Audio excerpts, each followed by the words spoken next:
2025-এর 1 জুলাই গণঅভ্যুত্থানের 1 বছর পূর্ণ হয়। সে উপলক্ষে গণঅভ্যুত্থান 2024 জাতীয় ঐক্য ও গণতান্ত্রিক অভিযাত্রা শীর্ষক এক আলোচনা সভার আয়োজন করে বিএনপি। তবে সাম্প্রতিক এই সভার একটি ছবি সামাজিক যোগাযোগ মাধ্যমে বেশ ভাইরাল হয়।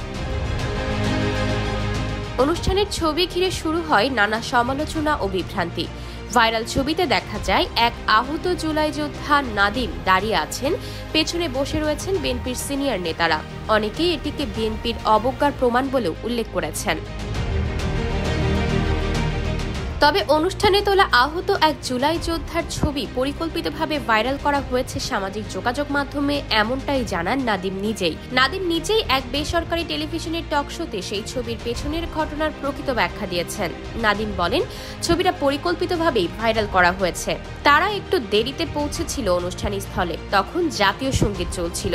তাদের জন্য নির্দিষ্ট আসন রাখা হয়েছিল, কিন্তু দেরিতে ঢোকার কারণে তারা মিডিয়া সেকশনের পাশে বসে। তারপরে তাকে বক্তব্য জন্য ডাকা হলে দলের সিনিয়র নেতারা তাকে সামনে বসার ব্যবস্থা করে দেন।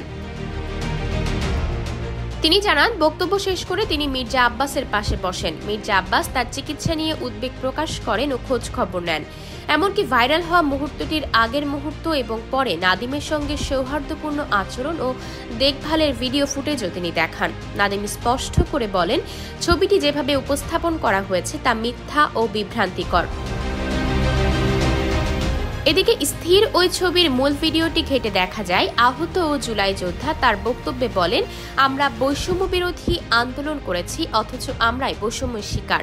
তবে বিএনপি আমাদের সবচেয়ে বেশি খোঁজ খবর নিয়েছে। টকশোতে উপস্থিত সঞ্চালক ও দর্শকদের সামনে নাদিম ভিডিও ক্লিপ দেখান, যেখানে দেখা যায় মির্জা ফখরুল, মির্জা আব্বাস সহ অন্যান্য নেতারা তার প্রতি সহমর্মিতা দেখাচ্ছেন, চিকিৎসা নিয়ে প্রশ্ন করছেন এবং তাকে সহায়তা করছেন।